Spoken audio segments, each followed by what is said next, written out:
Hello, Beaumont. Councillor Sam Munckhof-Swain here, giving you a bit of a budget 2024 overview. I'm going to share my screen so you can see and follow along as I go here. So welcome to my budget 2024 overview. I did this and streamed it through Facebook Live, which didn't quite work because the graphics were terrible. So I'm trying it again on Zoom here. And hopefully you'll be able to see this a little bit better. So first up, maybe a bit of a why. So why am I doing this? So we've got budget, obviously, deliberations coming up here. Our budget package in front of us is over 150 pages, lots of information back and forth. And I know that residents are very, very busy and don't necessarily have time to pour into all the details. So this is a 30-minute kind of overview to give you a bit of a sense of what's in the budget, what it means, and really how that impacts you. One thing I want to stress up front is that the budget in front of us is a proposed one. So this is coming to us from administration. Councils had a chance to look at it. We've submitted a lot of written questions, and on November 29th, 30th, and December 1st next week, we will be going through and deliberating whether we think we need to include these items in the budget or not. So today, what I'm going to be showing you is a bit around what is actually in a budget. So what does this document look like? What does it entail? I'm going to highlight Council's strategic plan and why that's important as it relates to the budget. I'll talk about how we pay for different things. So we pay for our services, our projects. It's not always the same mechanism, and not everything has a direct impact on the ratepayer. So I'll explain that a little bit.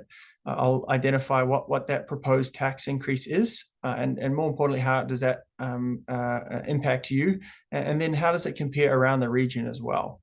And then finally, and then the next point we'll look at is a budget overview. So yes, there is a tax increase here, but let's talk about the value. What are you getting for that, right? So I'll put in some highlights around the operations and the capital items. I'll also spend a bit of time on the utility budget because that's really important this year, and really proud of the investments that are looking to come into this one. I'll highlight a bit around our grant pool that we get, as well as our reserves, to give you a bit of a sense on that.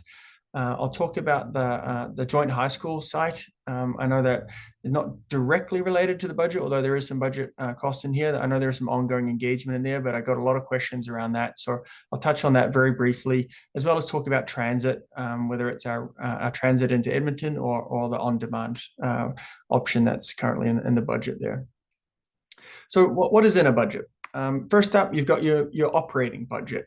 And so that operating budget really funds the services of the city, right? And so these come from property taxes, user fees, grants, and franchise fees. And they pay for things such as recreation, protective services, and road maintenance.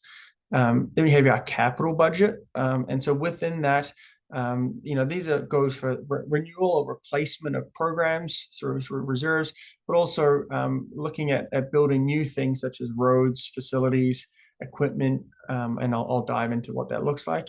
We have our utility budget. And so this is really important to make sure that we are keeping on top of our water, wastewater, curbside collection, stormwater drainage. We're investing quite a lot this year, so I'm going to spend some time on that.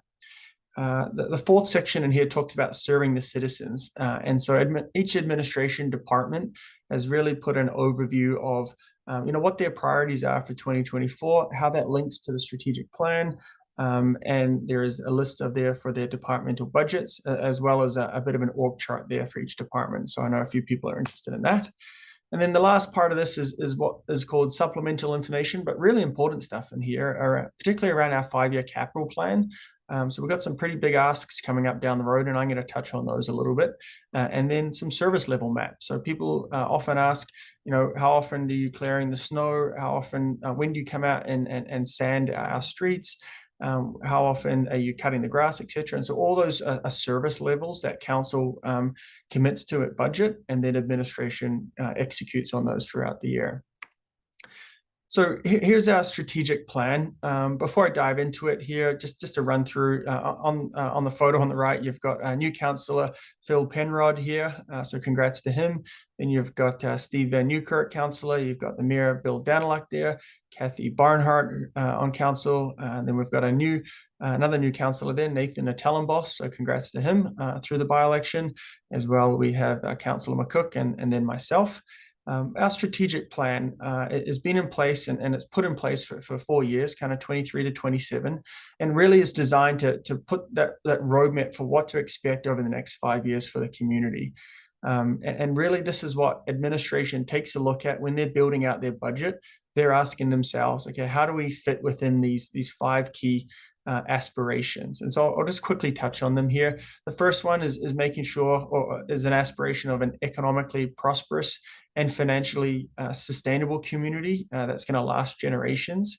We've got a key aspiration here around healthcare services that meet the needs of our growing population, future-proofing growth for a safe, inclusive, and vibrant community, strong volunteer spirit and warm neighborly feeling, and empowering citizens, who connect and collaborate with our government. So these are really important, and we'll underscore aspirations. We certainly haven't met them yet, a long way to go, but this is what we're really driving towards. And so you should see a lot of items in here that reflect that. And if they don't, if the council or administration is bringing these forward that don't line up with this, then we need to be questioning that. So how do we pay for different things? There's really a few different streams. First is our operating dollars. So our operating budget, these pay for things like staff wages. So for administration, for the RCMP, for fire, that they pay for ongoing maintenance, just the running and the upkeep of our buildings, like the rec center, the library, community center, our graders, etc. out there, the services, snow clearing, garbage pickup, grass cutting, and then also things like transit, right? That all comes out of operating dollars, and that has a direct hit, a direct link to your operating, to your tax levy or the tax increase that we're talking about. But then we have another stream, which is our capital grant stream. And so there is no impact to the tax levy with this sort of stuff. So things like the ball diamonds that were built, the outdoor rinks, the football field, that was all built using grant dollars. These can come from the federal government, from the provincial government, or from within Beaumont. And another one that's come up recently is our Centreville Park that was funded using grant dollars. So when we're talking about a tax increase, or like, hey, how does this directly impact the tax? That Centreville Park came from grant dollars, so doesn't come out of and doesn't increase the tax that you pay on a day-to-day basis. Now, obviously, it still comes from somewhere, right? And you're paying taxes, whether it's through the feds or the province, different ways. But just want to make sure that when we're looking at things like new equipment, brand new fire trucks, and flagpoles, bleachers, I'll touch on these a little bit later on. These are coming out of grant streams and don't come into that tax increase. We also have a few other ways of paying for things. We have reserves. So we have renewal programs that look at playgrounds, replacing vehicles as they get towards the end of life, replacing technology as they get to end of life.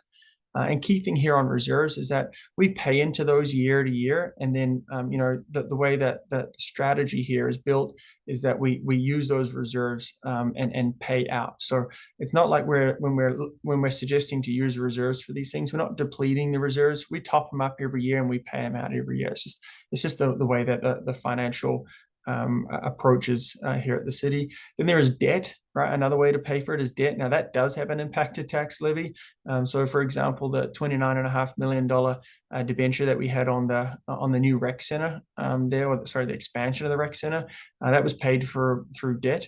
And we're paying that off as we go. And also in this budget, it's recommended for the school site preparation is to look at through debt. So I've got a few questions on that. And then the other one is offsite levies. So I'll talk about this Township 505 as well moving forward. But effectively, this is what we charge developers as they're building out communities. And so right now we use that for things like wastewater, water, and arterial roads. And I know we're looking at talking about that further as could potentially involve fire halls and recreation, etc. So here's the consolidated budget. I'm not going to spend much time on it because it's a lot of numbers and they're pretty hard to see. But a couple of things I want to point out. Like effectively, we're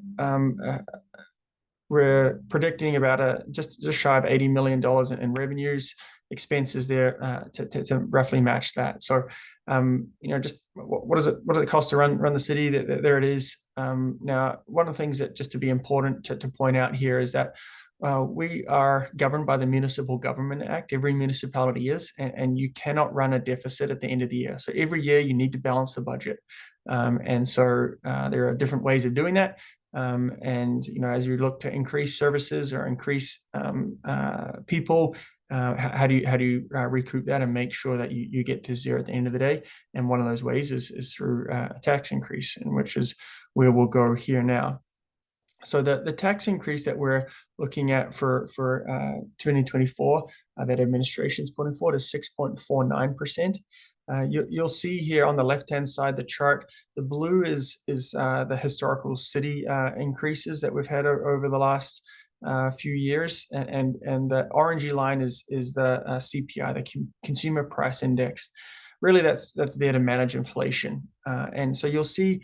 Over the past few years, we've been significantly, not significantly, but we have been under inflation. And that's not necessarily a great place to be, because you're really ultimately going to end up potentially paying for that down the road. And so, back in 2021, we had a 0% increase. 2022 just under 2, next year just under 4. So, but those are all shy of inflation, and that catches up with us. And so you see this year inflation, while that's dropping, the recommended tax increase is looking to play a bit of catch up around that. Now, one thing I wanted to share is just these regional comparisons. So if you want to look at across the capital region, and here as well as we got Calgary. Now, important to point out, some of these budgets are final and some of them are not. Like our one, for example, 6.49% there. That's not final, that's proposed in front of us. But then you see Calgary at 7.8. They just passed that one. So that one is final. But just to give you a sense that everyone is struggling right now with inflation. I mean, this is very rare that I've seen basically almost every budget over at least 4.6 here, and most of them, north of 5 and 6%. That's very rare, and that's just all municipalities are grappling with inflation, just like every resident and business is, right? Like it costs more for your groceries today than it did last year. And the same thing goes for cities. When gas prices go up, right, that we need to put the same amount of fuel in our graders, right, but it's costing us more. So inflation does have a really direct impact on the city expenses. Now, let's take a look at the tax levy increase. So I mentioned the 6.4 number. So here's how we get here. Up there on the left-hand side, you've got the revenues that we're projecting. So we're looking at roughly 154,000 there coming from a revenue perspective as an increase. But then on the further down the chart there, this is what's really contributing a significant amount of towards that 6.4 number is the increase in expenses. There are things in here like aquatics, so we're looking at expanding some work there at the rec center, some of the utilities, lease space, etc. But really the big hitter, and I know a lot of people have asked a lot of questions around this, is that pay and benefits for administration. And so you see that of effectively $1 million or just over $1 million there. So to quote unquote maintain services is about 7.3.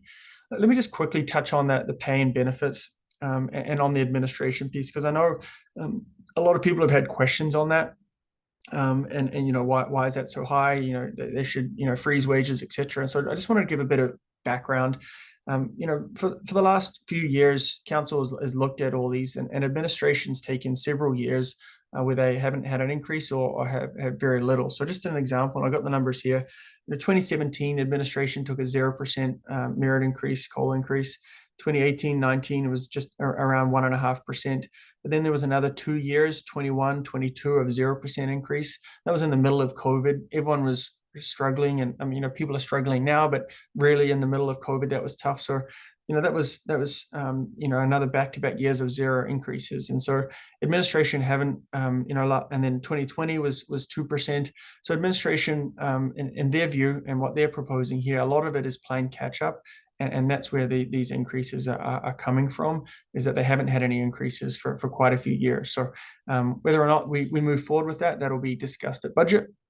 But I just wanted to play a bit of, just to share a bit of information around that. The other big thing in here I wanted to highlight is the RCMP staffing contracts. You see that there for 660,000. Like that is a significant impact to us. That's 2.6% of the 6.49.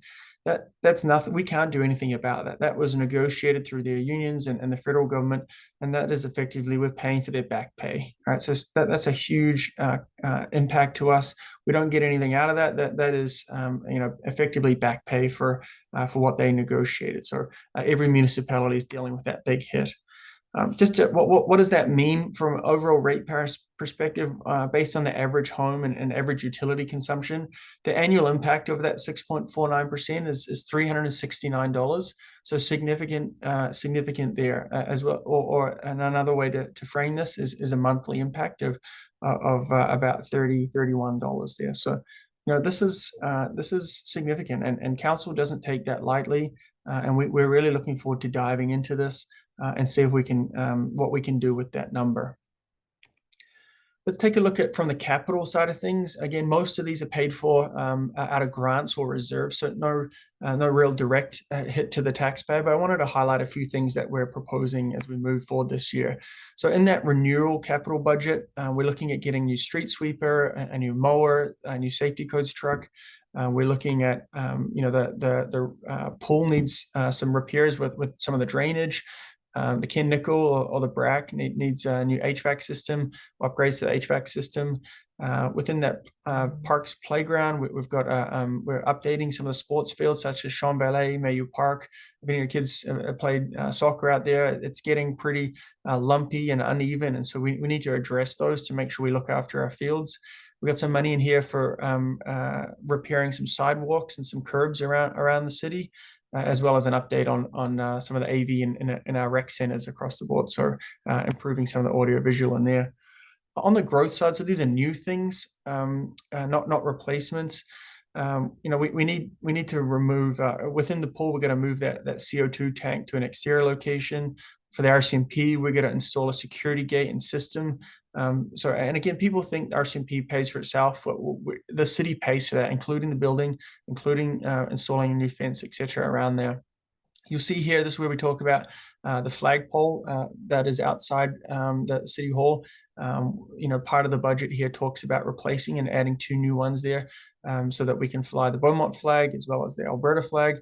The current one is very old. And needs to be replaced. And again, just to stress here that this, as well as kind of that bouldering wall within the rec center, these are coming from capital dollars. So don't contribute towards that 6.49%. We're also in here under some of the traffic safety program. These are new signalized crosswalks that we're planning, so really important to see those popping up, especially in the winter months where it's pretty dark. Those flashing lights at the crosswalks, super important. And then we have here down this offsite levy. So this is the road that goes out to the ball diamonds in Ilan, or the dog park. If you've driven on that, it's a gravel road. As we prepare for the school site, we're going to use offsite levies. So that's come from the developer to basically get that road in a better condition, and we're using the developer's funds to be able to do that. On the utility side of things, I mentioned we've got some really important things this year. We're investing significantly in the utility budget. One of the main things is looking at our pump house. We're spending over $2 million, or proposing to anyway, at really upgrading our current pump house. So we're replacing 6 or 7 pumps, the electrical systems within that, really making sure we're taking care of the fundamental things that we need to do here. It's also going to reduce our maintenance costs moving forward. We've got money in here about renewal of some of our fire hydrants around the community, some of the valves, the mainline valves, the hydrant isolation valves across Beaumont, just making sure we're improving those, as well as storm drainage. There's some key areas that don't do well, particularly in the spring. LeBlanc Canal, some ditches, there's some swales that we need to invest in. So that's where a lot of that money is going into. We also have a scoping work for the extension of the regional water feed supply line from our main pump house up to the St. Vital pump house. So our main pump house, it's by that 4-way stop down where the basketball court is. As you head out towards the rec center, that's where our main water supply comes in, and then we pump it over to St. Vital, and that is on Gopher Hill, I guess, for lack of a better term. On the way out towards, you got kind of Forest Heights on the right-hand side and Colonial Golf Course on the left, if you head out that way past that four-way stop. So what we're looking at doing here is seeing if we can actually extend that supply line out from the main pump house into St. Vital, where there's a lot of capacity there. And lastly, from a sanitary perspective, we have an existing line, a sanitary line that goes along 510 from 50th Street to really Dansero. And so we're putting some dollars in here that speak to that. Now, again, this stuff isn't the sexy stuff. This isn't what you're going to see day to day. But this is really important for our community to make sure that we are investing in our infrastructure. We had a really good report recently. Our infrastructure is in good shape, but we've got to keep maintaining it. And this budget does a really good job of investing in that. Just quickly on the grants, I talked about the different, federal, provincial, and local grants here. So the provincial is those municipal sustainable initiative there. Canada Community Building Fund is the federal one, and the pay-as-you-go is Beaumont. You see that, we're just around $11 million at the projected close. So the grants are in really good shape. And our offsite levies, as I mentioned, we're going to be diving into those to see if we can look at some of the newer neighborhoods moving forward and collecting a bit more cash from developers, so that it's not always on the citizens who are having to pay for as we grow. And then here you see the reserves, again, very, very tiny writing, apologies for that. But dive into the budget, you can look at those numbers and more specifically. Green being good, yellow being okay. Key thing for yellow is that it's really below either below optimal guidelines, or they don't meet the requirements of the scheduled long-term expenditures. So this council has a policy, it's called C40, where we set this is where we think our reserves need to be, and it's really important that we do that. And so you see a couple of things in here that are a little bit below where administration wants to, and so we'll need to be putting some funding into those reserves moving forward. So let's talk a bit about the high school and the impacts to the West Recreational site. So the high school, the joint high school site, for me is I know there's some engagement going on here, but I've spoken about this before, and there's the significant need for a high school here, and the school boards would tell you, Catholic or Black Gold, that we have to get a space here for a high school site. We have kids who are coming up through. Everyone knows how full our schools are, and as these folks get older, and they're going to move into that high school age, the current high school just doesn't have the ability for them to be able to go there. There's just not enough space. So we really need to plan for this moving forward. And so what does that mean? It's so important here to flag what is a high school, who helps get a high school off the ground, or a joint high school. So Alberta government, they through Alberta Education, that they'll pay for the capital cost of building a high school, but it's the municipality's role to make sure that we have a site prepared for that. And for those who have looked around Beaumont, we need 2 high schools, and there just isn't currently the space. So if you look at their old, kind of 2 mile by 2 mile square with boundaries, there isn't anywhere in Beaumont on city-owned land that we have that we could develop a high school. So council spent a couple of years looking at different land sites in our annexed land areas of where we could do this. And ultimately, it came down to the only place we could do it is that the West Recreation site. City Council owns 80 acres out. Sorry, the city owns 80 acres out there. Previous council had very good foresight to purchase that land, and so now the challenge with that land is it's not serviced. So while we don't need to pay land costs, we've got to get utility services out there before administration can move. Before Alberta government can put some funding towards that. So what does that mean? So on the left hand side there, you see a bit of a graphic, and you'll see the pink kind of phase 4 that's covering up the ball diamonds. I'll talk about that in a second, but ultimately in the bottom left, that's where the joint school site will be. This is so if you're heading out of Beaumont along that gravel road towards the dog park, we own kind of the west half of that quarter section that you see there. And so this is where we're planning to put this. And in order to get there, we need to provide services to that. So that includes a road, and that includes getting utilities, stormwater, water, etc., out there.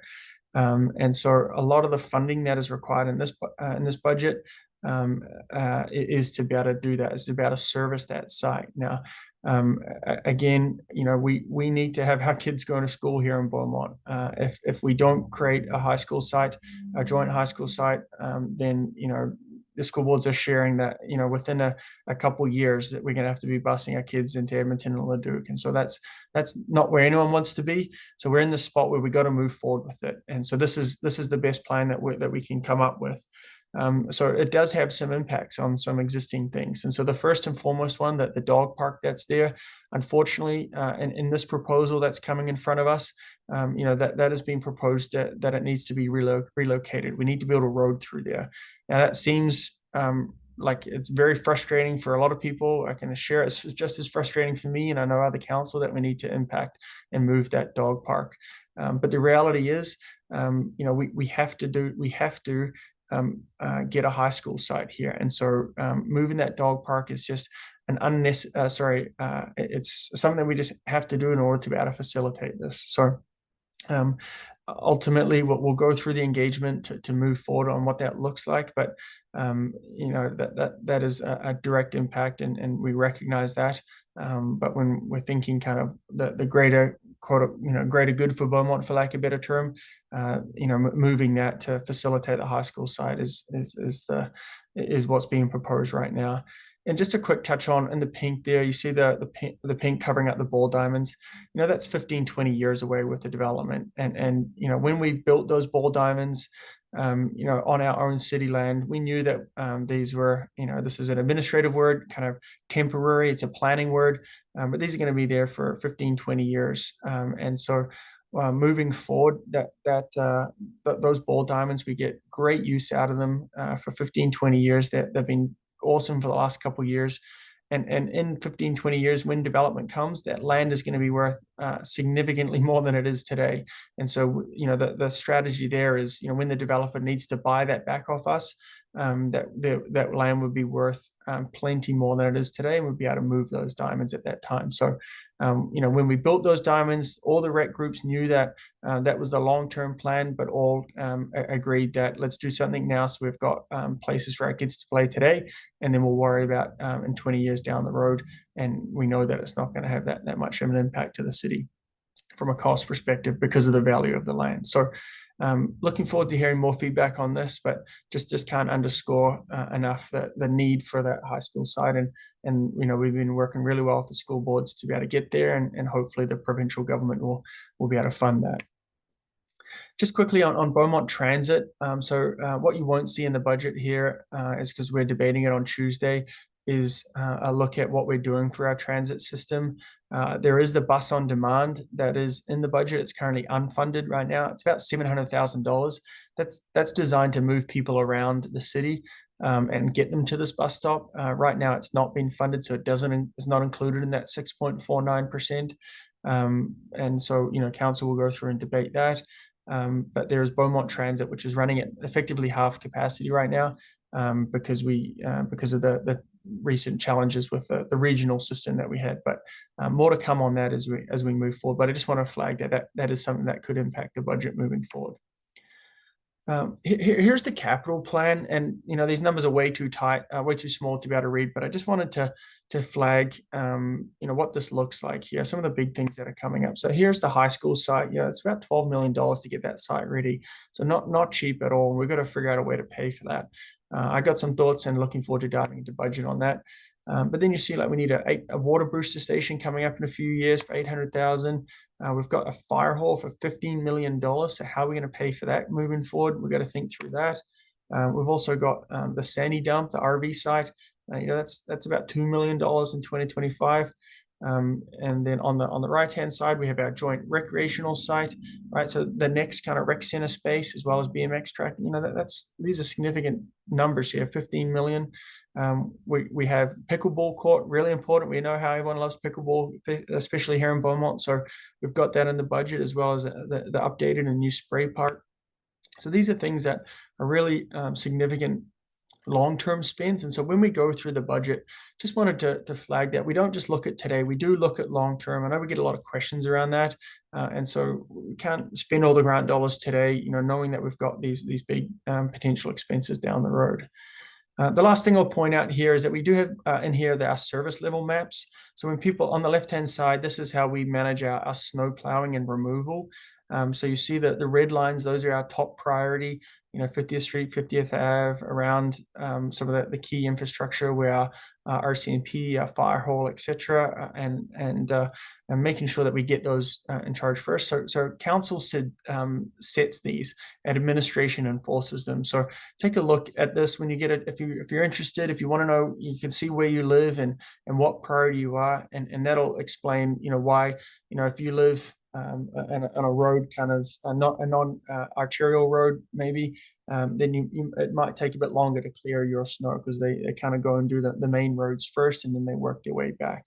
On the right hand side, just another example about how often we cut our grass.